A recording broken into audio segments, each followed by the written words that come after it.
Hey, it is the pop off, and you already know who it is. It is the James Woody. I'm not sure what's happening in the middle there, but we're gonna figure it out. We got a couple of guests, but they're not guests. It's familiar. It's a Pop Sports Network family. So I know you've already seen them on Prop Stars, TJ and Buff holding it down. Welcome aboard to the pop off. How are you guys doing, TJ? I'll start with you first. I mean, I'm fired up, right? We have one of the biggest games tonight in preseason history. It's gonna blow out MLB ratings, WNBA ratings. I've only done 2 shows with Caleb, but all I do is just stir that pot a little bit, and then I pass it over to him. But we got Shedeur Sanders starting tonight, and they said it will be the highest rated preseason game in NFL history. Caleb, take the floor. I think you're actually right about that, because the whole world wants to see. You know what it is? The NFL messed up by wanting to put him in his place. They only made him more of a sympathetic figure to the world. So everybody wants to see this guy be successful, and they want to see if he's worthy of a 5th round pick, or should he have gone in the 1st round. But Shedeur, all he has to do is play a little bit better than average. If he could do, like, if those guys show up for him and he throws get a couple highlights, it's a wrap. Like, villain to hero. Yeah, 1000%. And that's what America loves. And then they'll make you a villain again. Are you guys buying into this conspiracy theory that they're setting him up to fail? That they're like only giving him reps with like the 3rd, 4th teams? Obviously we're hearing reports he's blowing it up, and then they're supposed to send him out and expect him to fall on his face so they can have everyone calm down. You don't think that's the case? No, absolutely not. Because first of all, you're a professional, right? Everybody on the team is trying to make the team. You think those receivers want to purposely drop the ball for you so you can look bad? Do you think they want Dylan Gabriel to outshine him? I think honestly, the Browns, they just want somebody to fucking show up and not get hurt. They just want somebody. Okay. All right. I'm with it. You know what I mean? But I hear your point. And yes, that's a thing. My man Stephen A said that shit, made a whole thing about it. I get it. But I disagree, because it's my job too. So if I don't look good, they're going to cut me too. So it's like they're playing for themselves out there. You know, in football, you saw Hard Knocks. It's individual. It's every man for themselves. They want to catch that ball. If it gets thrown to them, they want to catch it. You know what I mean? Because that's going to secure their spot. So I think they're putting pressure on them, but I think that's what it is. Like, if you don't want pressure, you shouldn't be in the league. You should be bowling and even that's pressure. It's a lot of pressure in bowling, Caleb. Yeah, it is. Even that's pressure for your your rec team or whatever. But it's like you gotta do it, man. Like I think they're giving him an opportunity to sink or swim, but that's all you want in life. And anything that you ever want in your life, you want the opportunity to sink or swim. You know what I mean? Like that's and I think he's getting that. So hopefully, and you know what about Shedeur, and I'm going to talk a little bit about Bo Nix, other guys that have seen reps in Division I football. Shedeur Sanders has seen now, that was 2 years of reps in Division I football, right? Anthony Richardson saw like a half a year pretty much with reps. So I think Shedeur is going to come out there. Also, with the tanking thing, Caleb made a great point. Your football window is not very large. It's 3 to 5 years. So if you tank or you fail for somebody else and you give up a bomb, you might not get a second chance. NFL is the hardest sport to tank in because your window is so small that you could just be kicked out of the league if you get burnt on week 17 or in a couple preseason games or in practices, you're getting roasted. So yeah, people don't fail to make other people fail. It's all about themselves. Yeah, absolutely. Shout out Shedeur. I'm definitely looking forward to see him. I'm rooting for him. Yeah, I was sick. Day 3. We talking day 3. Day 2 of the draft. I'm just, I was sick. So definitely excited to see, how he looks. I know it's preseason, right? People hyping up this dude from the Eagles. I forget his name. Was it Tanner McKee? Is that it? Yeah, people. Yeah, people, run away with narrative sometimes, but with Shador, definitely hoping that he has a Tanner-esque type game. Right. Yeah. So let's get into some of these topics. I know the last couple of episodes we've been talking about, we've been trying to find that breakout star, breakout stars in different divisions. So this week we got the NFC North and the AFC South. So I'll pass it over. I'll start with Buff. Hit me with some picks with the Bears and the Colts. Who do you see breaking out? Yeah, we're gonna parlay right into what TJ was saying about snaps and Anthony Richardson. Got a couple little nuggets here. Anthony Richardson, as a professional quarterback, has seen 793 offensive snaps. Okay. Who he also just got injured. And now you have Danny Dimes stepping in. And he has seen 2,961 offensive snaps. You're talking about a difference of almost 2,200 snaps. There is a drastic difference when it comes to game speed, when it comes to understanding, when it comes to recognition. My breakout, even with that being said, I'm going to go with this kid, Spencer Schrader. I don't know if you saw him last night. He lit up the scoreboard. He's just 201 pounds of pure leg. He's 6'2" out of Notre Dame. He's going to score the most points on the Colts. He's the kicker. He's the kicker. He's going to be the guy who's actually going to lead the team in scoring. But no, getting back to something serious, I do think Danny Dimes is actually being given the reins and the opportunity, and I think this is bad news for AR, for Anthony Richardson. You got the wonderful supporting cast. You got Michael Pittman, Alec Pierce, Josh Downs, Adonai Mitchell's still there. They just drafted Tyler Warren. So you have Jonathan Taylor. You have a very good cast of characters. You're in a weak division. There's no reason that he can't go in there and make some noise. His overall stats as a quarterback has always been pretty acceptable. He's got a 64 completion percentage, like overall. He's got a 70-47 touchdown rating, or he's an 84 overall quarterback rating with a 70-47 touchdown to interception ratio. The guy's got numbers. He played in a good scheme, and he did win a playoff game a couple years ago with the Giants, right? Yeah. They had him in the second round. He was making some moves, right? It was against the Vikings, I believe. So they definitely he has a little bit of success too, man. So I think this is bad news for AR, and I think it's great for Danny Dimes. I think he's the Colts breakout player. Just too much going there. When you talk about the NFC North, the Chicago Bears is who I was assigned with, and there's a lot of weapons there. They also drafted a new tight end. They had this new revamped offensive line. They're projected to be the fourth best offensive line in the league, like top 5, 100%. With the, of course, additions of Thuney and whatnot. I think out of that wonderful team, I think is Rome Odunze. He's going to be, he was their first round pick. He's 6'2". He's got the hands. He's primed for a breakout. He's already got a little bit of help with the exit of Keenan Allen. He's got the rapport with Caleb. They got DeAndre Swift, who nobody's really talking about. I think he's going to have a wonderful running game with this new offensive line, and it's just going to give DJ Moore and Rome plenty of room to run around. They got Loveland. They're going to be awesome, man. I think the Bears are going to be a team to watch. They're definitely going to be somebody who can make some noise in the North, and I think Rome is going to – he's being disrespected in the draft positions if you look at any kind of fantasy football rankings, and I think he's somebody who could break into the top 20 that nobody's even talking about, and they got him ranked very far down the board. Wow, damn! I like the Rome call out. Caleb definitely got weapons over there. DJ Moore, right? They got some people.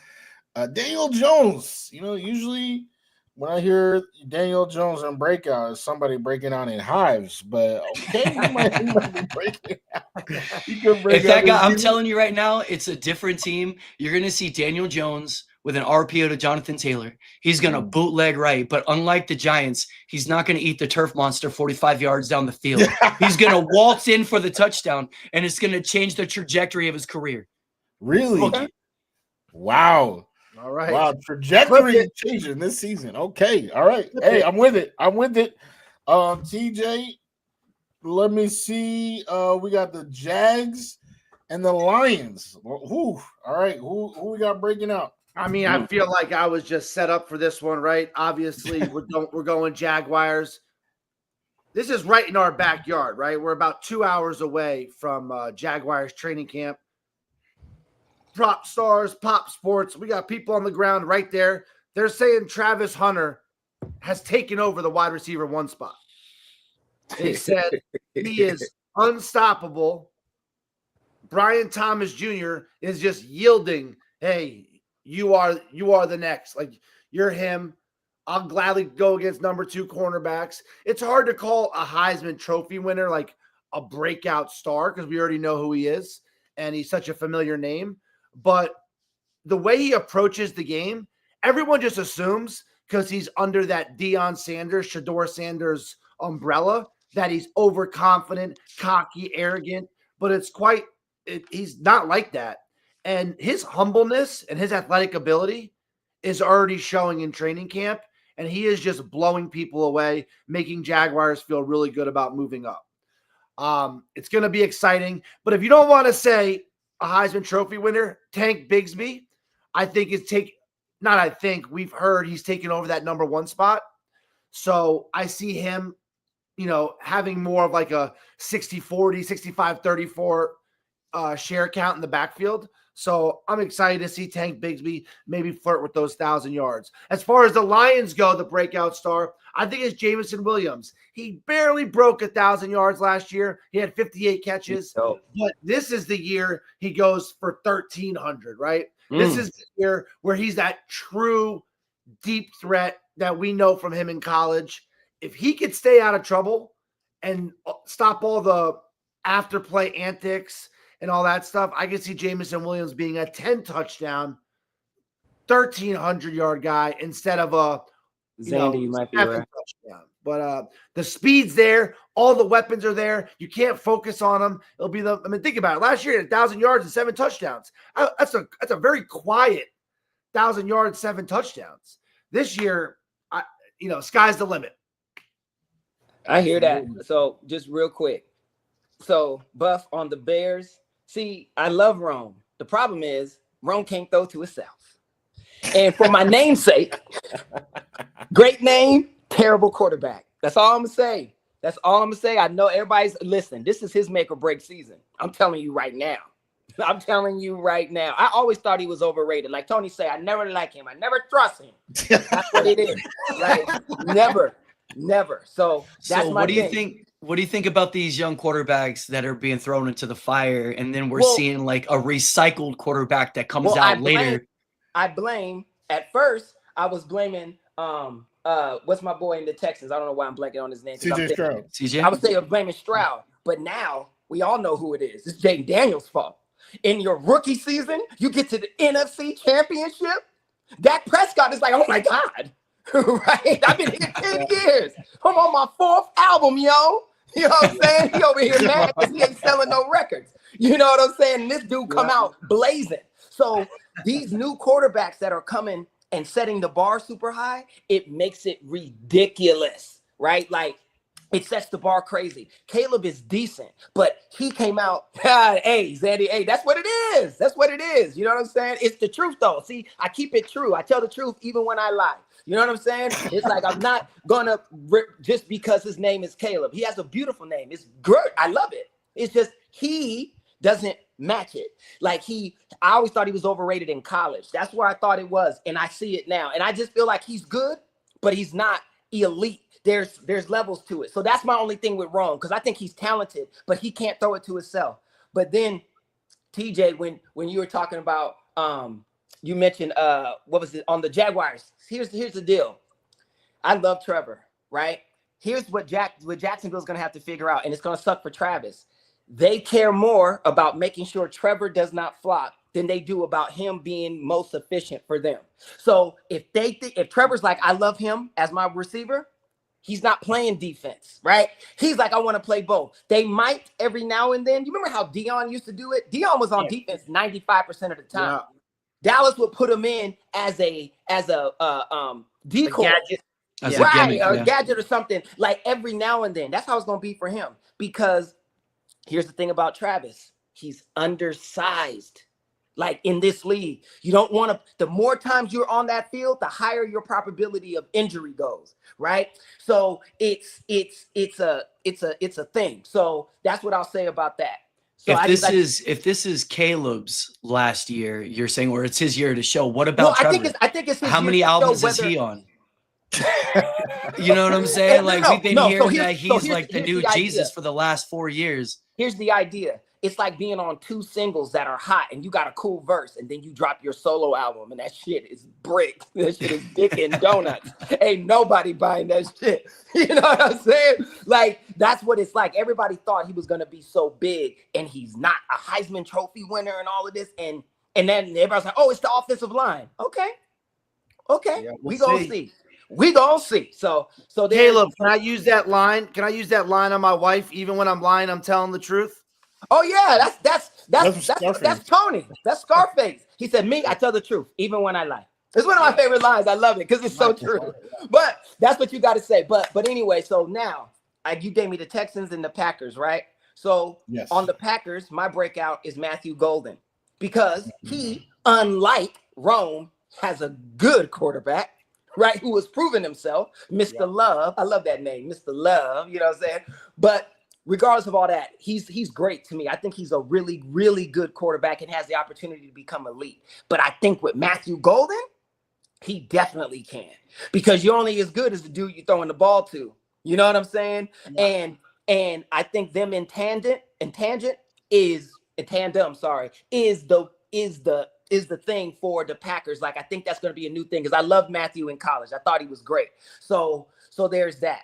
And then, you got Jaden Reed is set up as the number 1 right now on the depth chart, right? And he's coming out of the slot. Right. And then you got Golden. Which is why I think Golden is the breakout, because it's going to be like, oh, okay. Young boy got Reed isn't a number 1. And you still got Romeo Dubes. What is it? They got Mecole Hardman now, Dontavian Wicks. I mean, Christian Watson when he comes back. They got so many guys. Yeah, they do. And I think they're going to be good. But I think Matthew, it's just the way he's built, like his physicality, the way he runs routes. Because like I watched him in college. I thought he was excellent. I was like, that dude is good. Right. And Wicks too. I think it's going to be something to watch for Jordan, right? I really do. Last year in the preseason, he comes out and throws like a 75-yard bomb, one of the first plays to Christian Watson, and everyone says MVP season loading. Right. And then he follows it up with a dud, right? Or was it a dud? He just didn't have the statistical year we all thought he was, and Josh Jacobs was an absolute dog, right? Well, here's this. I love Jacobs too, by the way. But love Jacobs. Did he not get to the playoffs? He ran into us. Ain't nobody messing with the Green Birds right now. I mean, damn, we the boy a shot. You know what I mean? You know? Yeah. Like we didn't base in the Super Bowl. I'm not surprised, to be honest with you. Well, they have a roster too.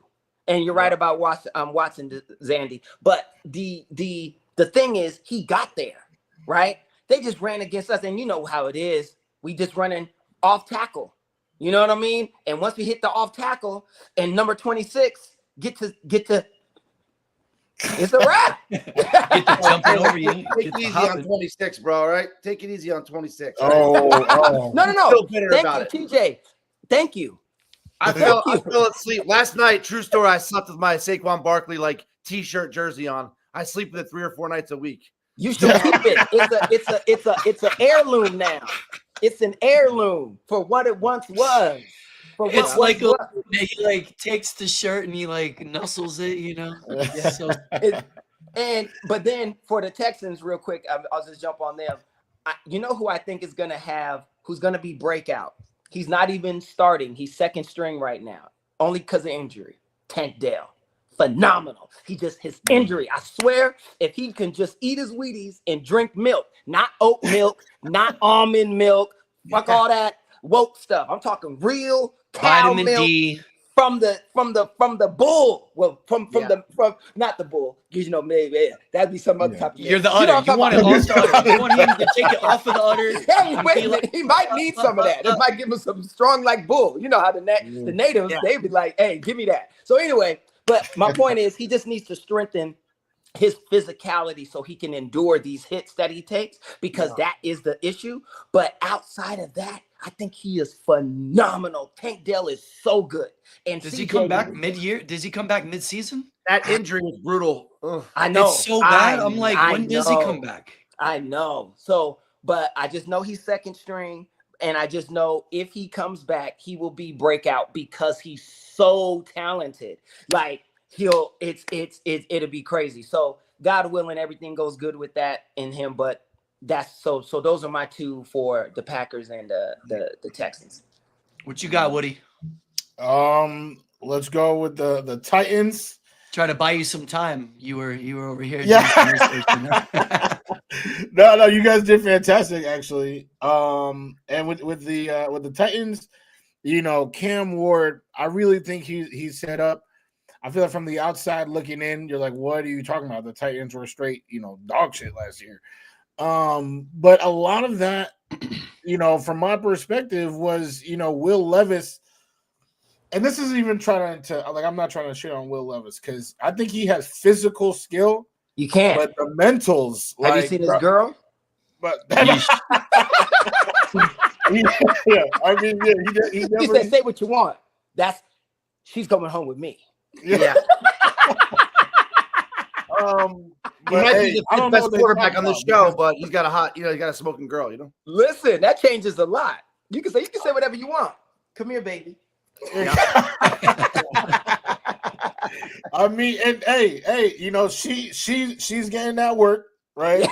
We see what he can do on the field, but it just doesn't seem like there's much up here. Like I feel like, just his mental mistakes, his mental errors were crippling for that team. And then when you saw Mason Rudolph come in and perform, pretty much the same or comparable with less physical gifts. Yeah. Now we gotta look at what's going on. What's going on? The O-line is pretty solid. They're actually one of the few teams in the NFL that aren't in the same area for both run blocking and pass blocking. Most offensive line, if you're 12th in one, you're 14, 10. I saw the Titans were in the top 5 run blocking. And then I want to say they were 20th in pass blocking. So in the run game, Tony Pollard, Tajay Spears, they got those two, the committee right there doing their thing. But in pass blocking, they were suffering, and that's why Will Levis was a meme every week out here throwing it to somebody else, throwing it backwards. He's just getting hit and throwing interceptions for pick sixes. It was awful, bro. It was bad. So enter our guy Cam Ward. All right, somebody who is quick on his feet. He's not Lamar Jackson. We're not saying that, but we're saying somebody who can move in the pocket, somebody who's very comfortable throwing on the run at different arm angles. I think this is the exact person to put into this Titans team as they're currently set up. I mean, they it's not like they have slouches out there. Calvin Ridley is a very talented receiver. Yeah. I think they picked up what is this dude's name? Tyler Lockett. Right? They got guys. They got guys. This is a team. Hey, as a Jet fan, I've seen situations where you do not want to get drafted and try to develop your game. The Titans right now, they have a very solid situation because the run game is going to help Cam.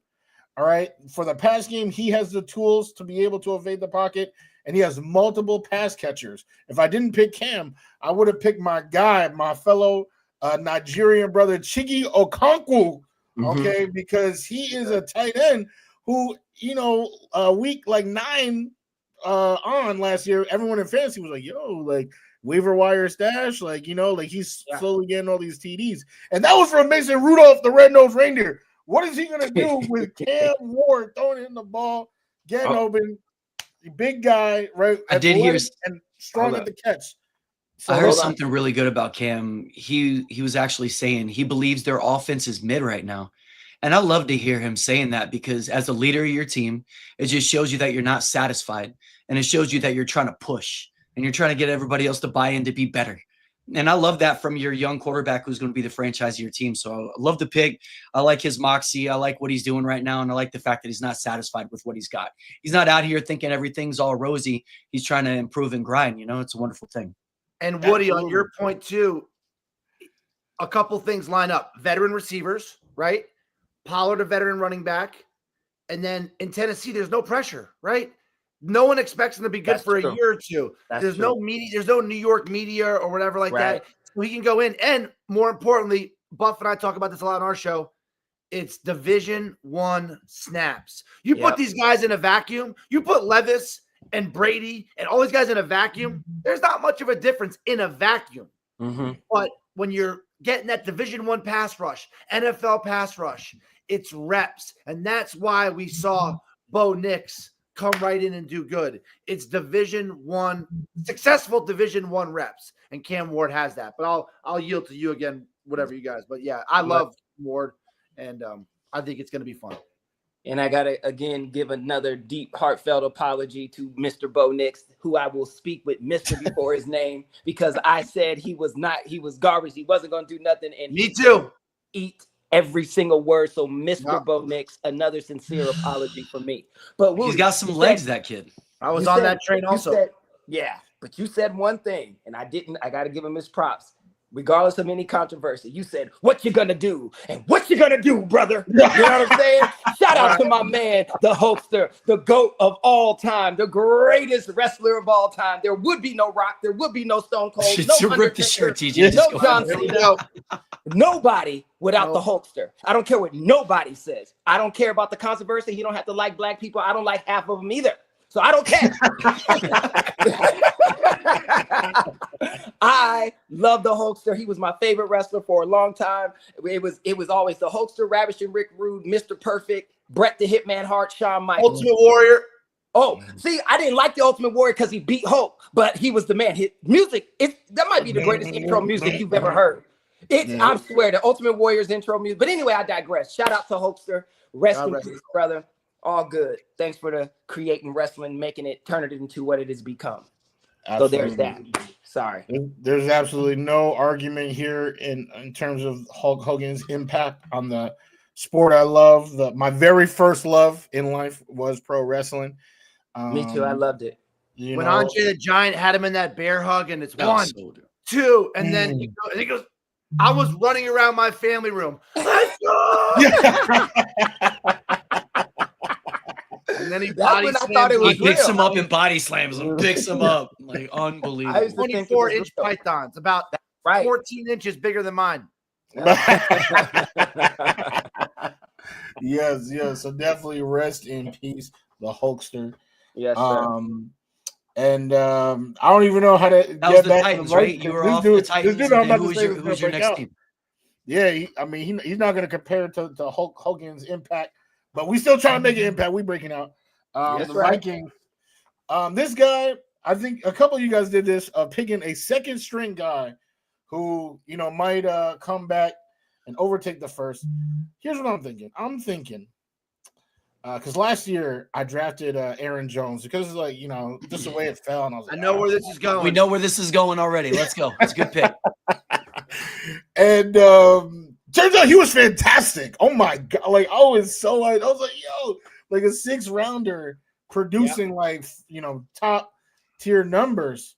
But he got old, he slowed down a little bit, and he is old. That's why I wasn't expecting him to do that. But every once in a while, you see running backs get that one last, great year. Especially when you have guys like Jettas out there. Kevin O'Connell is one of the better offensive minds currently in the game. So enter Jordan Mason. Yes, sir. All right, the dude who took over when CMC was in Germany talking about his Achilles. All right, we had Jordan Mason run wild. I mean, you want to talk about Hulkamania reference again? Running wild. Jordan Mason was running wild, just whooping the candy ass of every team, starting with the New York Jets in week 1. I think he had 140 yards, 2 TDs on us. And now he's going to a team, similar scheme, but obviously nuanced. But, that offensive line is fantastic. Rookie QB, so you know they're going to be running the ball a lot. I mean, this boy, Aaron Jones, better not step on a Lego, because if he does, his job is gone. That's all I got to say about that. I'm sure off the get-go, too, which is crazy. But, yeah. Yes. So, yeah, I gotta pick Jordan Mason as my Vikings breakout pick. Love it. So I know the next topic we had is one that Caleb already talked about in great detail, but we didn't really go around, round robin and talk about it, which is his namesake, Caleb Williams. Specifically, will he thrive under Ben Johnson? He better. And I'll say this because, Caleb, you talked about, Caleb Williams. Do you think? What are your thoughts on Ben Johnson? Like, do you think he is I don't know yet. I don't know yet because not everybody who's a great coordinator is a great head coach. Yep. You know what I mean? And so I can't because I don't know. And JJ, hey, listen, he broke out 4 years ago. He better be.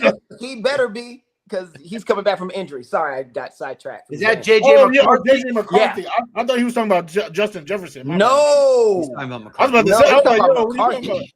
Well, at least I think so. Zanny, you talking about McCarthy, right? Yeah, that would make way more sense. That would make way more sense. Yeah. Shit. Ben Johnson. Okay. See, to me, I can't say anything because he's new, right? And I haven't seen him as a full head coach, because when you're only focused on one thing, you can kill it. That's why they say find one thing that you love and put everything into it, because that's how you get great. So he's doing it, but as a head coach, you got to worry about everything. You know what I mean? Not just one specific area. So I don't know, but I know Caleb, he might be able to. I hope he flourishes underneath him, right? For the sake of our name, nobody would be named that anymore if he fails. But it's not a guarantee, and I don't think he's as good as advertised, but he could prove me wrong, because I said the same thing about Mr. Bo Nix, who I sincerely apologize. So there's that. So we shall see, but I don't know as far as Ben.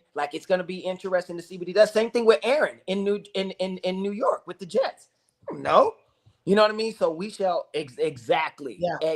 Star Spangled Awesome. I love the Dodger logo too. But anyway, so that's what I think. It's just, it's too much not to know, but I do know it's very important for Caleb to show up this year. Extremely. It's going to be bad if he doesn't. TJ and I were talking about this. Who's more important? Is it the quarterback or the head coach? I think this is going to be a great opportunity to see who's going to be more valuable to the Bears, right? Because you have Caleb, who's this prospect and the weight of the franchise. You finally have an offensive line. You have a complete cast. You have everything from receivers to running back. And now you have this sexy head coach.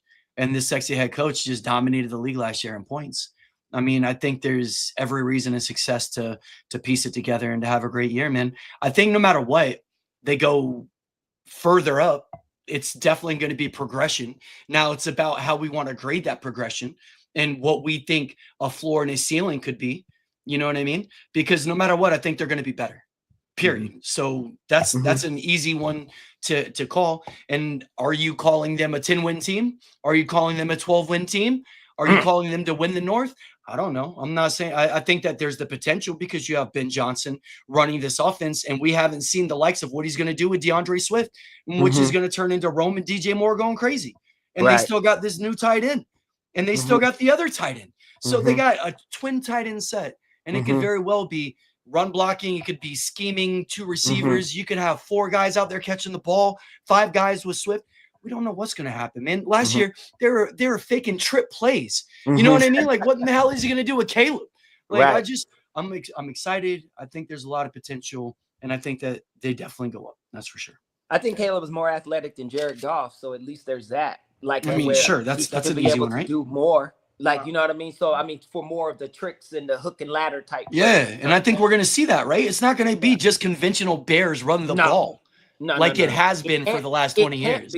It can't be. It can't be. Have a Derrick Henry or a Saquon.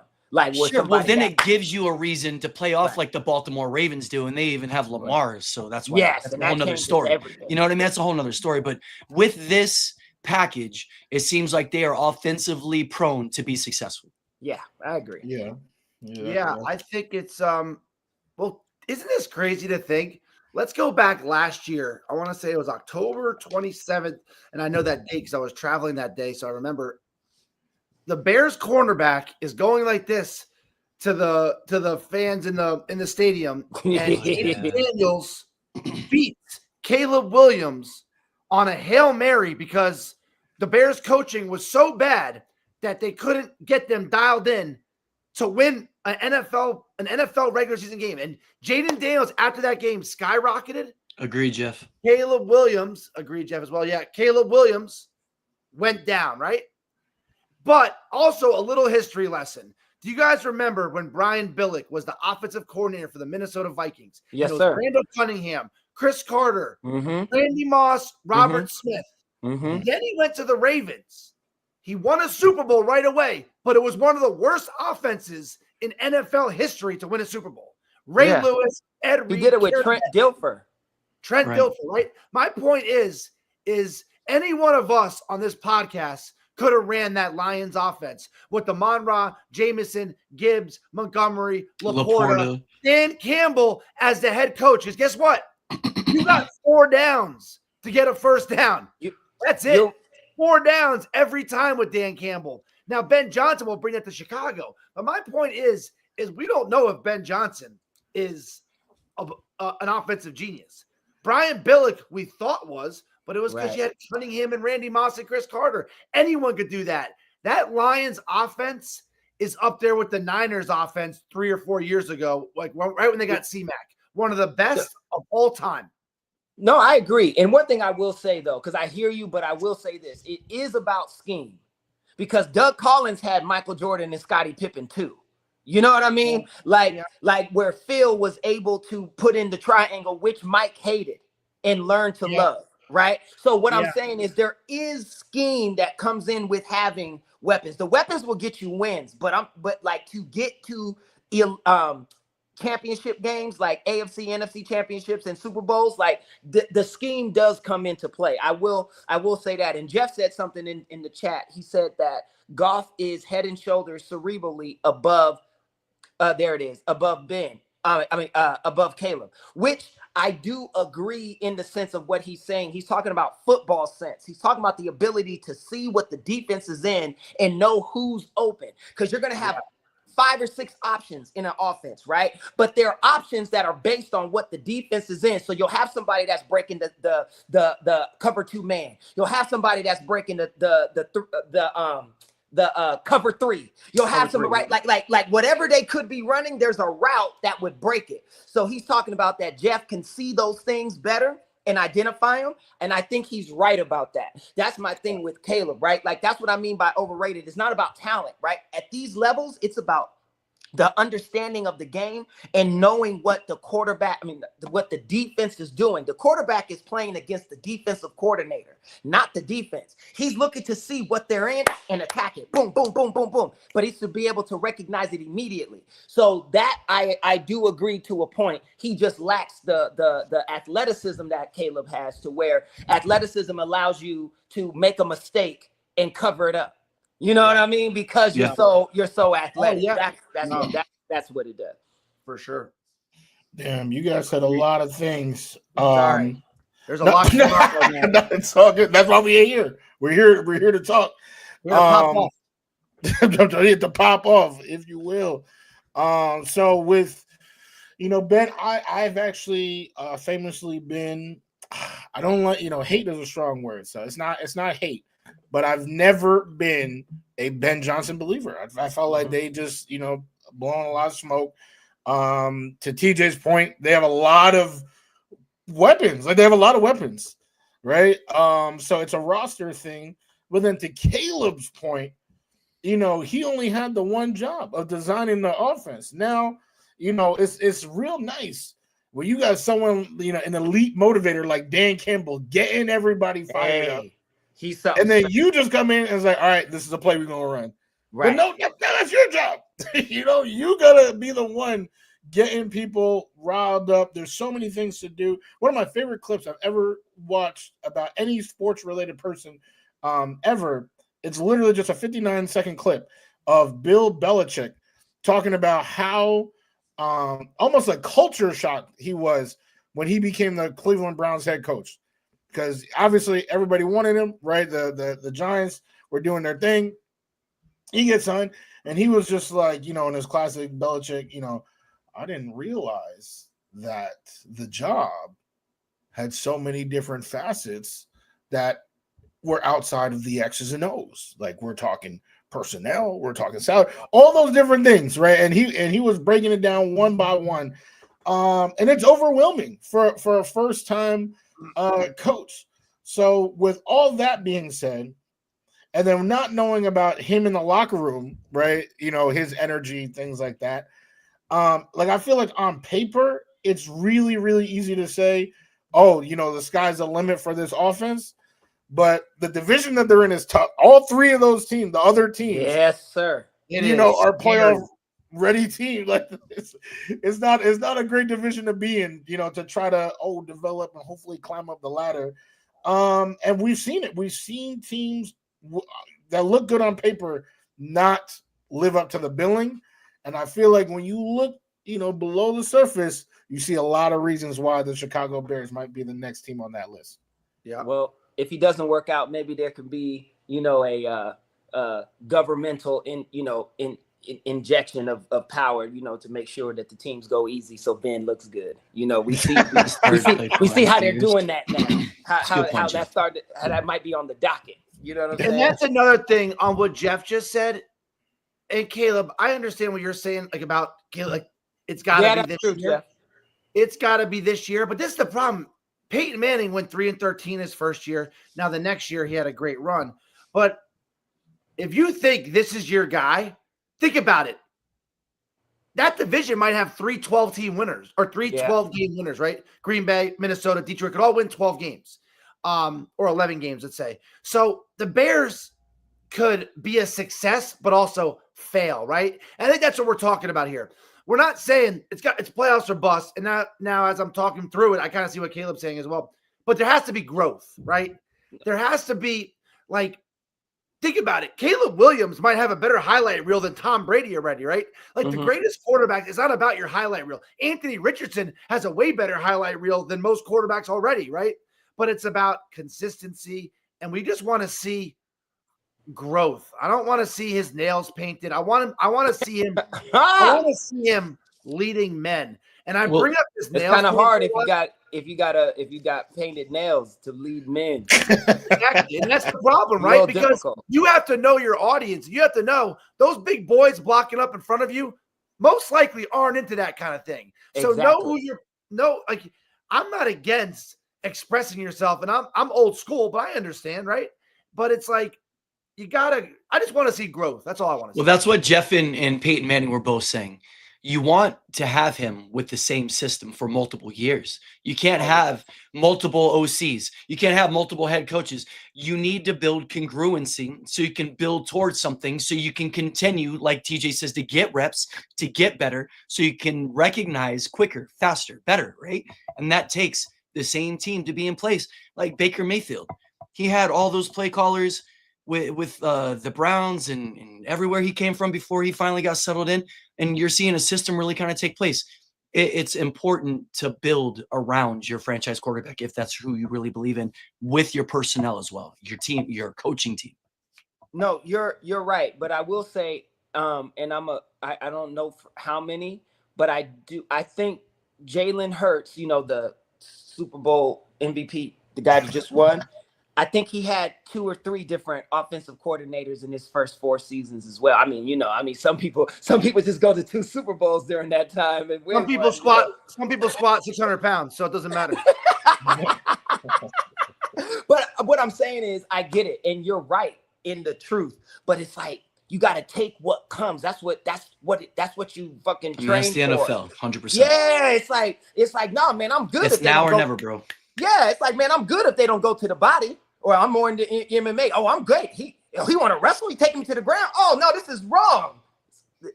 Adjust or move. Like you gotta be on. Exactly. It's like Come on. So it's to me, it's like that, and it sucks, and it's not ideal. Of course not. But that's part of the game. Shit, you can lose your left tackle. He was there, and y'all was killing. You trust him, and now he's gone because they didn't want to give him an extra 10 million that another team gave him 15.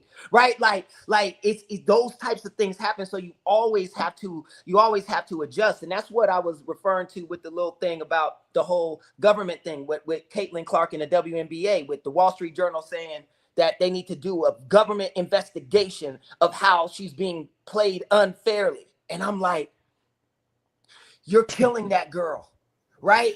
Like what? It's first Drake, now this. We're suing for rap battles, and now we're gonna sue because people are playing hard defense, right? And I get it can feel excessive. The point is, you can't protect people from things like that. They're not cheating. You know what I mean? Yeah, they may not like her. Okay, you can't make people like, you know what I mean? So in these professional things, those are hurdles you have to overcome. I don't see why not.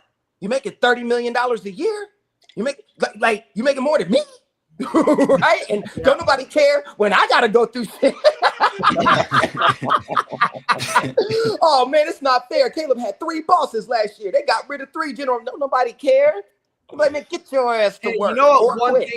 One thing that always pissed me off about Caleb Williams on Hard Knocks, he said, "I don't get nervous," and I hate that. I hate that. I hate when you say you don't get nervous. It means you don't care. You know why he doesn't get nervous? Because he doesn't care. There. Yeah, she's right there, and he's gonna go cry in her arms, and she's gonna tell him it's okay, and you're the greatest ever. That's the problem. That's what so now the cat's out the bag. Okay, so what? Beautiful. So what? I'm gonna say it. I saw him at the end of the game when they lost, and I knew it because he wasn't. I said I knew he was overrated. USC loses, and he runs past his team to his mother, and he cries. I said, Lord have mercy, Jesus, it's over.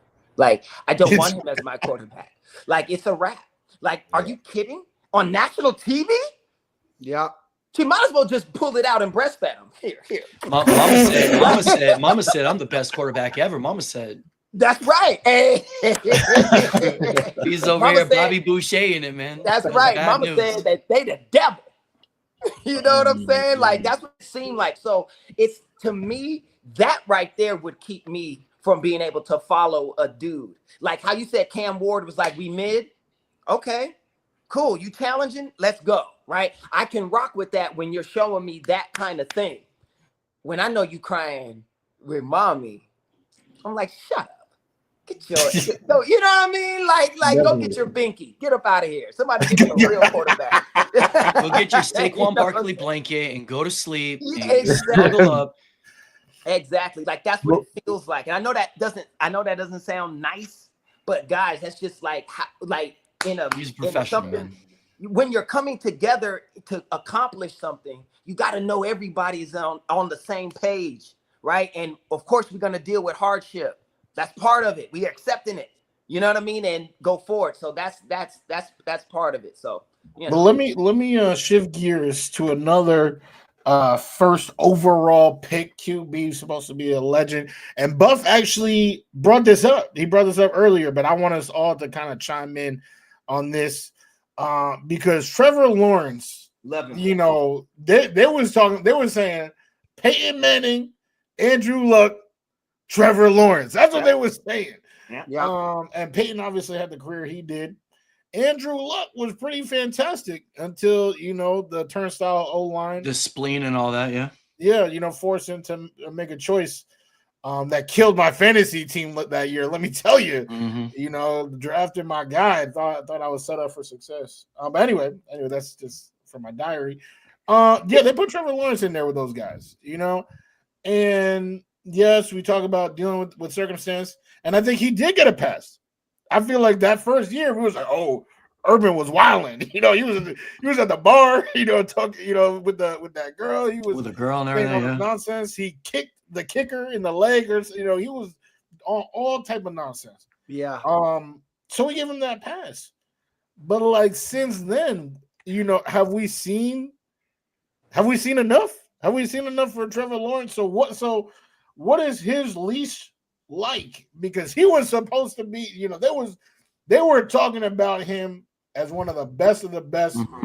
and I don't think we've ever seen a stretch where he looked top 5. Like even and Caleb, doing this show together, our guy Justin Herbert. There are times where Justin Herbert looks like, damn, like, well, you mentioned, okay, cool. So let's talk about that. Justin Herbert. What happened when they faced together in the playoffs? Bro, the Jaguars came back from 3 touchdowns down, didn't they? What we talking about? I've seen Trevor show up. I'm a Trevor. I was just about to talk about that. Yeah, that was his pinnacle, though. That's as far as Trevor has gone. Yeah, and everybody anointed him again when they did that, and we were expecting the growth. I tell you, they haven't even been close. I bet you this. I bet you he do better on your team than Dak. I bet you I don't know, man. I don't know. Jerry would run him around the ring, bro. Jerry wouldn't respect him at all either. Nah, Jerry don't respect no new age players. I'm saying, man, it's bad. But what I'm saying is, I just always shit on Dak. I shouldn't do that. I know you're an Eagles fan. It's all good, bro. But that's not the point. That's irrelevant. What I'm saying is, I like Trevor, right? And I do think that he hasn't shown to be the level that they wanted. But I don't think it's 100% on him, because I've seen him really show up and do things at times, right? And I think the organization being in flux the way that it's kind of have been, not only with coaches, and I mean like with players, and like you know what it is? They don't have an identity. And when you don't have one, it's like a weird thing that's happening in Jacksonville. Maybe it's the city. I don't know. Caleb, let me ask you this, Caleb. Is Trevor Lawrence a great player that makes other great players, or makes players around him great? Or is he somebody who's a great player that needs other great players to be great? I think it's the latter. It's the latter, right? He's not the one elevating the players around him. He needs the team like you had in Clemson. Yeah, I think you're right. That's actually a really good way to put it. And in that case, I will say that. And sadly, I have to say that for my man Herbert as well, who I love. I love Justin Herbert, but I think he's more in that too, because he hasn't been able to elevate. He hasn't been able to elevate the Quentin Johnsons, or right? Because listen, he's got Ladd McCarthy. I mean, last year and before that, he had a lot of weapons. I mean, Ladd gave him, but he's taken them to a very small sample size of what they could be. The way that Buff put that's a real way to look at things, right? Because there's a lot of people that we may like that don't elevate the people around them. Right now, they saying that about Jalen with a Super Bowl ring on. They're saying he's just not. What did Cam Newton say? We don't ask him to win. We just ask him not to lose. That's a big difference versus Lamar Jackson. Go win. Josh Allen, who is my favorite quarterback, go win. Go Mahomes, go win. Right? Like, and I just say that because Joe Burrow, go win. Like, throw him right in. Yes. Are you kidding me? Yeah. Like. So what I'm saying is, that's a different category. And when we're looking at it, I'm like, Is that why there's those top 4 quarterbacks that you can mention versus everybody else? Because those are the only 4 that we can really see elevating others around them. Well, that's exactly what they do. That's why they're the top 4. They're the big 4, no question. And I think Jaden Daniels is creeping up there because Jaden Daniels made that team. He elevated the shit out of that. De'Ami Brown, like stop it. Like he really did. So I'm looking at him, we'll see what he does this season and all of that. But same thing that Stroud did. He elevated the Texans. He did that, right? So there's people that do that, and I don't know if Trevor is one of them. I do. I'm going to say he's not. So as a Giant fan, right, we always said Eli was always a little bit on the hot seat, but he wasn't because of his name, right? But as a Giant fan, we said, do you have to be a top 5, or can you just be a top 12 and get us 2 Super Bowl rings over, 12, 15 years, right? So that's what we're kind of asking here. Let me tell you the difference. I feel like Liam Cohen, right? He's the head coach now. If you watch Jackson over the last couple of years, can you even remember Trevor Lawrence ever throwing a screen pass, getting a rhythm, getting like a drag route. Every pass I saw Trevor Lawrence throw was either a 10-yard down and out to the far sidelines, or he made some great deep ball throws, right? I think Liam Cohen and Trevor Lawrence are going to kind of build, get Trevor Lawrence going a little bit. One of our most loyal listeners, Jeff Schneider, is a huge Trevor Lawrence fan, and rightfully so. I think we all kind of like Trevor Lawrence, right? I do too. I think this year and over the next couple years, we see him kind of grow. Exactly. That's what I said, Gene. No identity. Gene, you're right. They don't have an identity right now, but will they be that Tank Bigsby, home run hitter, and Brian Thomas Jr. and Travis Hunter just running down the field? I think this is the year where we see them take that next step. Trevor Lawrence, we all agree, is tough as nails, right? Yep. We all agree that he wants to win. Now, the only thing that scares me about Liam Cohen is he has that look that, what was that, Jets? I don't know. When Liam Cohen goes, Adam Gase. Oh, yeah, Gase. Yeah. I know. Oh man, maybe he doesn't get it, but I do think that the way Baker Mayfield was a band. Look what he did with the Bucs. I love exactly. I love Baker. Don't know. We all do, right? No Baker disparity on this podcast. While I love. We Baker. might trash Bo Nix, but we don't now. But no. I just love it. Baker Mayfield was a Band-Aid quarterback, and guess what? He might be a Hall of Fame quarterback now if he keeps going over the next 5 years. He was a Heisman Trophy winner, Band-Aid, Liam Cohen, boom. So do we see that same thing with Trevor Lawrence, right? Well, the biggest highlight Trevor had last season was getting blasted by that linebacker Shakir or something on the Texans. That was the biggest highlight he had last year. So every time you would wake up, it's like a game in London, and it's Trevor Lawrence throwing the ball into the effing dirt, bro. It was like I woke up for this. Like, was that a cheap hit, by the way, Caleb? You think that was of course it was. I mean, it was. Listen, it was a football hit. It just was very like, okay, that's a dickhead move. And the 85 Bears would have celebrated after that one and took whatever came with it. Like, it's one of those. It was one of those kind of if I recall, it was a late, like, what are you supposed to do, right? Because you gotta, the defense is. But he knew what he was doing. He plays in this era. He knows that you can't do that. As soon as you seen Trevor start sliding, he just wanted to hit him. He just wanted to touch him, and that wasn't cool. Was it fully dirty? It's debatable. I grew up watching football in the '80s, so to me, that's what happens. You know what I mean? It's like, so I have a different eye versus everybody, but that was nasty. I'm gonna go on a tangent for about 10 seconds. I think if you're a quarterback that ever fakes slides throughout that whole year, you can't get a 15-yard penalty a roughing the passer if you slide. Yeah. I understand the late slide is a strategy, but if you fake slide once for the rest of the year, you're open game, because the fake slide is a dirty move, because you're literally cheating, right? They're trying to protect you, and you're milking that now. Tua is good for that. Tua is good for that. No, TJ's very big on Tua this year. They should allow Tua to fake slide. That's it. I've seen him do it. He goes shoulder first. I've never seen Tua slide ever. Yeah, for real. Like, what do you mean? The guy just dives with his head. Well, Caleb called this a slide. That's a slide. Damn. No, that's literally. That's all right. My bad, Tua. I actually love you. You're one of my breakout players this year. I know you're a fan of the show. We love you, buddy. Yeah, Tua's great. I actually met him. He's a really, really cool dude and has a great arm. Yes, sir. Damn. Isn't that crazy? One last thing. Yeah. Tua or Jalen Hurts gets benched in the national championship game.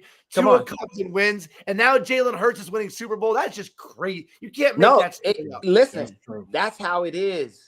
That is how it is. And it's all about, where you end up. He ended up in Philly at the time where Philly was on the upswing of building an organization. I'll make this point for you right now. So Cam Ward was saying his team is mid, right? And then you had Jalen Hurts. They were up 40-6 in the Super Bowl. I said this on Prop Stars early on in our season. The guy was like just staring off into space, and his team's like, Jalen, we're up 40-6, man. You can smile. And he looked right at him and was like, no, I can't. That last one took my soul. That's the coldest shit I ever heard. That dude, when he got benched in the national championship game, you think that didn't motivate him to come out and to put a chip on his shoulder and to go win more Super Bowls. That was the best thing that could have happened to Jalen Hurts for Tua to come in and win in front of him. And the because Eagles. now, like you're saying, Tua's over here. Maybe if he stays healthy during the playoffs, Jalen Hurts is the prohibited Super Bowl favorite with two trips in a ring. You know what I mean? And what's crazy, it kind of segues in one of our next topics. Jalen Hurts is only ranked as the 9th quarterback last year. He's not like this number one guy like TJ's saying. You need a top 10 to 12 guy who can get you to a couple Super Bowls. It's exactly who Jalen Hurts is. And he can also bench 600 or squat 600. You know what I mean? Like it's him and Saquon. I tell you this, and I think the second greatest thing that ever happened to him was cutting the dreads, but that's just me. But here's what I will say. How many seasons was Tom Brady the best quarterback in the NFL? Not a lot. In his time. Peyton Manning was always above him. Aaron Rodgers always above him. Like they all, but who won all the time? You know what I'm saying? Like, who made less money? Tom Brady. Well, right? Because he took the deals to build the team, and we talk about that all the time. And we all watched football in the 80s. Well, the three of us. I don't know how young Woody is, but that's what it was the team concept, and you would do anything to get an effing ring.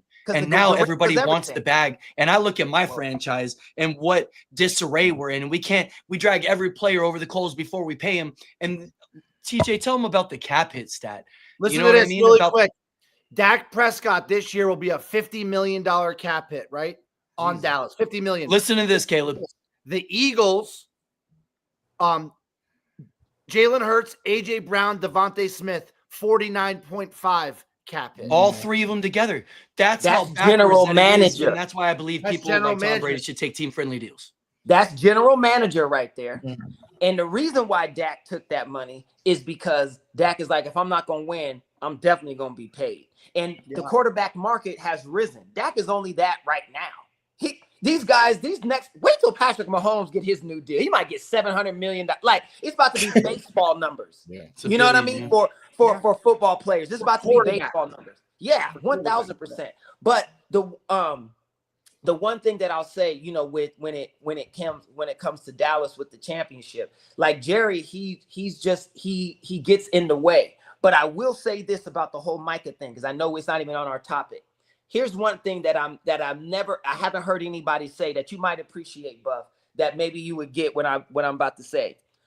I understand why Jerry doesn't want to make Micah the highest paid defensive player in the NFL, even though that's what Micah wants. And on paper, he's worth that.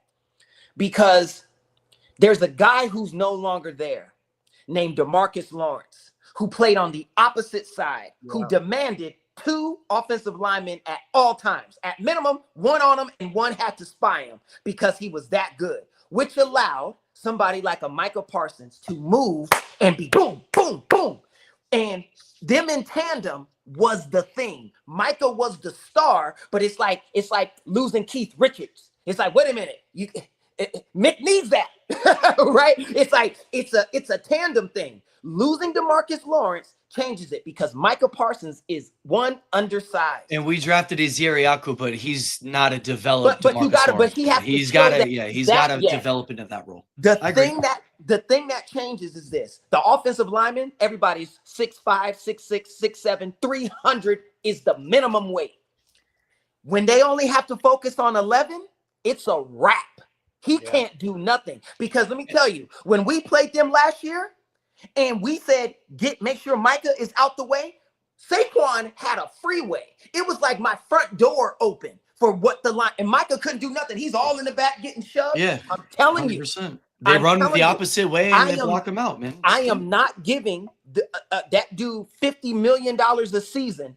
And he can't be effective because he don't have the other guy on the other side who demands the attention. As great as Lawrence Taylor was, and I will never disrespect Lawrence Taylor, what people don't remember is Pepper fucking Johnson and Carl Banks, boys. Yeah, that demands attention. Yeah, you know what I'm saying? Like you have to. So again, Ed Reed, phenomenal. You want to know what helped him? Ray Lewis coming for that ass makes you get rid of that football where Ed could do his thing. And then they had T Sizzle down low, just chasing you around. Come on now, now, stop him, bro. T Sizzle was the man. So when you lose those kinds of players, it definitely will impact the other guy. And I think that's what I haven't heard anybody on any sports channel mention that. And it's crazy to me that nobody's talking about the loss of DeMarcus Lawrence. You know what I'm saying? So that's what I think is the issue with Micah. Does he deserve a lot? Yes. I agree, Jeff. But also, you can't run at Myles Garrett. Yeah, that's true too. You can't run at Myles Garrett. You run right at Micah Parsons. Buff made a point, but it's the opposite. You don't run away from Micah. You go right at him. He's undersized. Yeah. You run at Myles Garrett, it's a negative 2-yard loss. Sure. Right. And you're right though. Not going through his agent, but Jeff, Jerry's like, I don't like these new guys. You know what I'm saying? He's like, what's BRB? Micah's got to bend a little bit, man. Who cares? No, he can't because he has to get as much as he can now. This is the NFL. If you I agree with that, but I always hate when you compare to the other. The worst thing you could do is count someone else's money. Well, but he's not Myles Garrett or TJ Watt. Yeah, he's not. No, he's not. He's not. He's different, and I'm not saying he's not elite at what he does, but by himself, he will be obsolete. The offensive linemen are too big. He is not doing nothing with those. When you guys. put a third name in that conversation, it's more like Chris Jones. It's definitely not Micah Parsons. You know what I mean? Yeah. Right. So that's what I think is part of the holdup with the level of deal that he wants, that they're having. And we just do bad business, bro. We look like fools. And whether it's people say good attention, bad attention, it's attention. I hate it. We haven't won a Super Bowl since I was fucking 10 years old. It's awful, bro. Like, we're just making a mockery of the star, and everybody just wants to get paid because they know it's just the turntable there, bro. Like, we might win 12 games this year. We might win 9. And either way, people think that Dak's just going to fold in the playoffs. If Micah's not there, I definitely don't really think we bad. make any noise. And if Micah is there, we all love him, right? It's just, I love Micah. I think he's great. I think these new age players talk too much. Yeah, that's one thing I do. Like letting your emotions out like that all the time. I'm like, bro, come on. Yeah. Well, they got podcasts in the middle of the season. No, that's what I'm saying. But they're crying on me. Yeah. It's like, bro, what are you doing? And if we do demand a trade, then fucking trade him and give me some compensation and give me a lot of picks. And let's just go fleece some team that wants to overpay for him. Like, if we're really going to do it, but they will. We're days away from the season starting, and he's already saying he's not going to play week 1. That Jerry Jones isn't confident he's going to play. We're playing you on Thursday night. The banner drops. I'm going to tell you this. See, if that's not motivation to be on the fucking field, I don't know what is. Imagine the Texans get Micah. Imagine the Niners, the Rams. Like, when you got people that demand attention, and then you add that, now it's unstoppable. Sure. Right? That's what the issue is in Dallas. They don't have that other person who's demanding to at all times. Well, at least we'll see what happens, because they're putting a lot of faith into a rookie. That's all. No, and listen, he could be Jalen Carter. He could be the dude, because he's had great reports. We'll see. Yeah, so we shall see. But that's, as of now, that's what it looks like. Fair assumption. What do you got, Woody? I just hope that the Jets aren't the team that end up getting fleeced. I need a quarterback. He believes. I'm not worried about Micah Parsons right now. He thinks Justin Fields is going to have a season the way Sam Darnold did last year. Wait, who thinks that? Gene? You weren't here last week? You didn't hear what Gene? No, I wasn't. TJ. Did you hear what Gene did? He sent him like a toe brace. Wow. He sent Justin Fields a kit for a foot so he could splint his toe. Yeah. So it's not a big deal. Gene's very sympathetic towards Gene embarrassed himself last week. Yes. He said that your boy, Justin Fields, is going to kill it this year. It's do we drug test on the Pop Sports Network? I'm just telling you what the man said. It was the first time Popoff got 34 thumbs downs. Yeah. My God, yeah, I definitely cannot co-sign that. I'm not excited for the season, but let's see. I mean, we talked a lot about the. I feel like we covered a whole bunch, but something we definitely didn't cover that is on this docket is, the gambling, and I got a FanDuel account. You know what I'm saying? I like to, for me, it's like all like ego. Like, I think this is going to happen, so I'm going to put my money on it. And yeah, it came to fruition. Or damn, I don't know shit. It didn't come to fruition. But these MLB players, NBA players recently being investigated for gambling. Could the NFL be next? Reacting to what's going on. What's my guy in the NBA who's going through hard times? Gary Payton Jr. is the next big name. Gary Payton Jr. Gary Payton Jr. was like scrutinized watching the end of this game that came down to a half point and they ended up losing, and you could see him like lipping out the count and what they needed. I think it's a very real problem. We already know about the NBA. And whenever you see what's going on with Emmanuel Clase, and I hope y'all don't drug test. No, we're good. We're good, Jeff. You can come on over anytime, buddy. But I definitely think that it's the future of what's going on. I mean, look at Shohei. Shohei got exonerated and blamed it all on his buddy and yada, yada. It's definitely come to the NFL. I think what's so damning for these athletes is that everybody has a phone or a camera on you. See what this fucker just said? Justin Fields will be the next Sam Darnold. You realize you took that take because they randomly gave you a quarterback to take and you took Sam Darnold and it just happened to come true. You can't beat that horse forever, Chief. Can't beat it forever. But anyways, I think that if you have enough phones and you have enough cameras that are going to be watching athletes at all time, as an athlete, you can't even be concerned on like while you're at the game. And that's how they're giving themselves up, is because they get caught up in the moment. Like they're us, and they make so much money. But like when we have a bet on the line, and obviously unit shaming is some certain things, we're talking like a $20 to a $50 bet. These guys are betting thousands. So sure, they're going to be more into it, but you have to act like you've been there before. You have to have somebody else watching it. You can't give in because there's too much social media. There's too many happenings. Look what happened at the fucking Coldplay concert. That dude and that wife and their divorce, like the kiss cam popping up. Gary Payton Jr. is fucked right now. That video we saw is so awful, and it scares me about the NFL. But the good thing is in the NFL, the cameras are more focused on what's going on in the field and the sidelines. And obviously we live in a different age, so that could very well change, but we'll see. I think it's a problem though. I don't know if it's probably already happened. Has it come out into the public?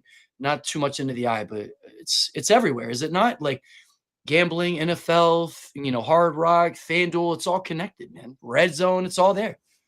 It's definitely all connected. I just, my take might not be as like popular. Like, cause like Calvin Ridley lost a year or so of his career to gambling. And he wasn't even like gambling on his own games. Like, I feel like it's one thing to gamble, and there's another thing to like if you like throwing games. Right. Like the white side, if you're throwing games or trying to do something to impact the integrity of the game. Obviously, there was no room for that at all. And we're they should be, a strict hand against that.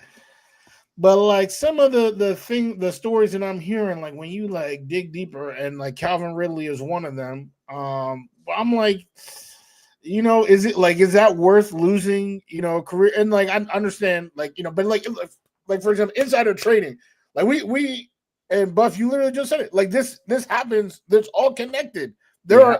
Unfortunately, there are people who are in the know. And, you could just be with your boys talking about like, damn, like, I was just at practice and, this dude, was limping. And now you got 10 people automatically that have that info that, can tell whoever. And I just feel like it's really hard to like completely eradicate, Well, it's questionable, Caleb. I'm sure you can verify this too, man. Like there are stories from the old school NBA about players knowing that their team's moving on without even things going on. Like it's out there, man. We're not trying to say that all sports is fixed, that it's all one narrative. No. But it's something that is like the NFL, I think, is the hardest. TJ said it.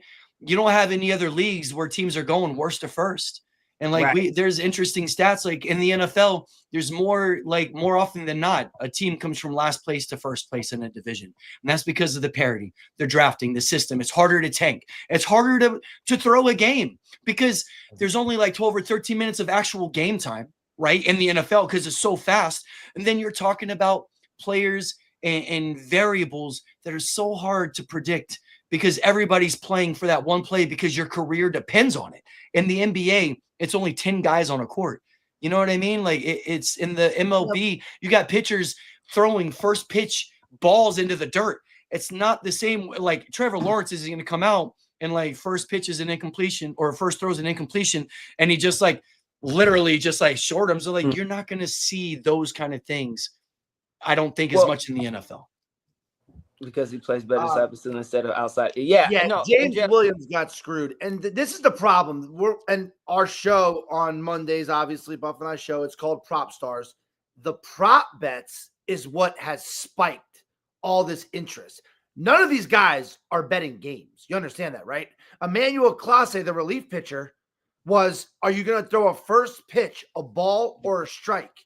And Emmanuel Clase was throwing that ball 10 feet before the plate, bouncing it in there. Ball, he gets 10 grand, right? So I truly think every commissioner needs to almost start over and be like, hey, guys, reset. Now let's talk to every team individually. It's the prop bets that is, right? It's the Gary Payton Jr.'s that are, hey, I bet you can't get 3 points in the first quarter, right? The prop bets is what is stirring this pot and causing this big ruckus throughout all of sports. So I don't want to see guys' careers. I know it's a bad choice, but I don't want to see guys' careers go down the drain because gambling is an addiction, right? And it's these prop bets that have spiked it. So that what they have to do, I recommend a year suspension if you bet on yourself, whatever it is. But let's talk to these guys and try to teach them instead of just throwing them to the streets and, you know what I mean, saying, hey, you messed up. Blackballing him, Pete Rosing them, they're out until they die kind of shit. Now that was just fucking stupid. But it's the prop bets. It's the prop bets. I think you're right, TJ. Like, I think you're right. The prop bets are the issue. Great point. But I think the bigger issue is making gambling so legal and normalizing it. It's why the NBA had to stop drug testing for marijuana. Same thing with the NFL, because once it's legal in these states, like they're human. Yeah, but Caleb, it's tax dollars, bro. It's no. And gambling's taxed just like legal marijuana is taxed. Like they tax the shit out of those things, especially in California. It makes like, I think it's like $3 or $4 billion a year for just weed alone, right? That's a big, listen, you know what I mean? It's that in porn that keeps California rolling. You know? Damn right it is. But Van Noise, baby. Exactly. But I digress. I think, but it's like, it's hard because it's so there. And it's like, so if I'm a pitcher, right? And I know if I throw this in the dirt, my brother bet it, or my third cousin on my uncle's side, you know, some bullshit. I bet $100 grand that I'm going to do it and I'm going to make $250,000. I'm definitely going to throw it in the dirt. Why not? Because I'm going to strike his ass out. It's just one ball. You know what I mean? I'm about to go 3-1 on his ass. He about to be walking back. Like to me, it's like, of course they're going to do that because it's so accessible and it's legal. You know what I'm saying? Like the practice itself. Now, they're not supposed to do it, but who's not going to do what they're not supposed to do? Oh, you married. You ain't supposed to have no girlfriend. Okay. When does that stop anybody? Like, you see what, like, what are we talking about? I don't see any athletes getting blackballed for that, you know? So because it's so accessible, that's what I think is what makes it so difficult to control. I bet you owners are betting. I bet you there's coaches and team sports doctors and the dudes that give them massages. I'm telling you, like, because it's so, my mom loves it. My mom be on her phone. My mom's 78 years old. And she be like, ooh, I'm going to put money here and on this. And these things, and like, it's so normal. Mom catches out for a 10-leg parlay, telling you about it. Like, could you imagine your mother, like my mom who raised me, a single mother, love you, mama. And I was a professional player. And she said, honey, okay, listen. I bet that you would make 2 threes. So I'm going to take an extra 3-point shot. This one's for mom. Cash. There you go. Exactly. You know what I'm saying? Like, I mean, like, to me, it's so, and here's something else. It makes it fun. It could make it fun. It makes it fun. and they're not taking gambling away. So that's See, that's before when it was Vegas illegal, got their teeth in it, bro. They're making a lot of money. When it was so illegal and you didn't have access to it, you had to go to a bookie. You had to do these things.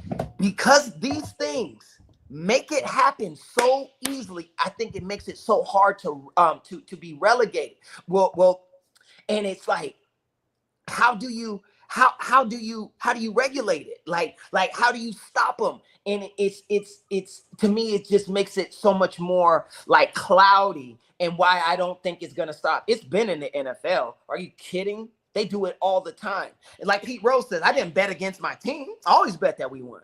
Right? Like, who knows? But I'm just saying, like, I think it is a problem, but it's a problem that we're gonna have to learn to deal with. That's not going away. They're just going to have to figure out how to do it. And if you're going to look the other way, you look the other way. Here's the thing. It's obvious when you throw something, right? Justin Jefferson wide open. Oh, you just dropped that one, right? Because you can tell a real drop versus somebody, right? A pass. It's like, really? So Josh Allen, you really threw that ball 5 yards out the way? Like, bro, we know how accurate. Like there's certain things that you can see. You know what I mean? Hey, and we just have to deal with this new world that this is a part of it. You know what I mean? Like, what are you going to really do? They can try to put hard rules. They're still going to do it. I don't know about that. I don't know. I think if they sit them down now and like, it's almost like, hey guys, because I think it's that mentality that, hey, if I'm already been doing it, I'm screwed. I might as well keep on doing it. But if Goodell sits down with everybody and goes, hey guys, team by team or whatever, and goes, listen, we didn't totally understand how it was going to take the sport by storm. Listen, it starts from today. If anyone, you know what I mean? If there's any suspicious activity, you will be blackballed. But it starts today. And I think you try to make them understand. And if you got to make the penalty so severe, like not just blackballed, but your salary is defaulted. Yeah, but don't you feel like that they're trying to come up with such a severe penalty, but yet everybody's talking about the next Super Bowl colors, and that's going to be indicative of who's actually going to make it. Everyone's using these little psychops to be able to predict because it's all written in front of us. You're on a higher standard. Are they writing a narrative already and it's done? And then they're trying to act like that it's a very taboo thing. It's like they're trying to show you it's an extreme penalty because it goes on. Yeah, but you're on a higher standard. You make $500,000 per month. You are on a higher standard than most of us who are making $5,000 or $10,000 a month. You, as an athlete, we bet on you. You cannot bet. It's almost like, Buff and I work in the restaurant business. Every 6 months you have to take an alcohol class. You know what I mean? It's going to be like that. Every 6 months you got to take a gambling class as an athlete, and they have to ride it home because you're right, Buff. It is right in their face. Hit their pockets and everything changes. I'm sorry, when you have leaked narratives for the Super Bowl coming out every year and we all see it, like we all saw the narrative how the Chiefs were supposed to beat the Eagles and Kelsey was supposed to take a knee in front of Taylor and then they were supposed to get engaged. We all heard that shit. You know what I mean? Like people are always trying to predict or say that there's already a story out there. And there were some very creepy things when it came to final scores and numbers of certain predictions and the way it actually came out. So, I mean, it just makes you think, man. And we're all sports fans for life, so we don't want to believe it. We're the people who are one of the lines of defense. I don't think games are fixed. I think athletes like to win. But what I mean is I don't see it being past them to bet on certain aspects. I can get 5 blocks. I can get 3 steals. I can score 30 points tonight. What? Triple double? Watch. Right? Like I don't see, like I definitely could see how that could work. But also I think TJ, you got to hit the pockets. When I'm making $278 million in 4 seasons in the NBA, are you kidding me? Like I don't give a shit. I'm gambling. So just charge me an extra $250,000 every month. So just take it out my check. I don't give a fuck. I make 30 million. I make 30 million a season. like what are we talking about? You know what I mean? What if they say you ain't getting that 30 million? Right. Now that's what I'm saying. Now there we go. Because they penalize you right now. They penalize you. That's nothing. That's why they say, "Oh, don't bad talk the refs." They talk bad about the refs when they want, and be like, "Take the 15,000." It's got to be in the contract, does it not? It's got to be language in the contract, so you forfeit your paychecks when this happens, and that's why players hate holding out because you start to lose money. It's a losing situation, right? Yeah. So that's what I would say. I think once you start hitting the pockets and it's severely hitting the pockets, that's how you change it. Yes, sir. I do have some stuff going on, guys. I'm really sorry. No. I know we went over time. We got to go. Yeah. We gotta wrap up. We just popping off, man. It's good chemistry. Boys are flowing out here. You got for real. You know, as the driver, my bad. I veered off the road, but like you said, because you're usually on this side. But hey, TJ and Buff, the prop stars. Thank you for coming on, joining me and my guy Caleb with the pop off. Just let the people know real quick the date and time that they can catch you guys on Pop Sports. Buff, you take the floor here, buddy. Yeah, man. Catch us 10 a.m.s Mondays. Always breaking down your fantasy questions, football talk, any sports questions in general. But we definitely focus on fantasy. We got some cool prop bets and some cool people coming out. And we'll make sure that we definitely intermingle with all of our characters from our network and our family, man. But we're proud to be here. Very excited for the opportunity. And we got some good sports ahead of us, man. We're days away from football. You already know. We appreciate you guys. Thanks, Woody and Caleb. I appreciate you, man. Thank you, guys. Appreciate you guys. Next week, we'll be back. Friday, the pop off. Caleb, Nigel, Gene, myself, James Woody. All right, you'll see us. Until next time, Caleb, any final words? No, sir. Enjoy your weekend, y'all. Peace. Be safe, guys. Peace.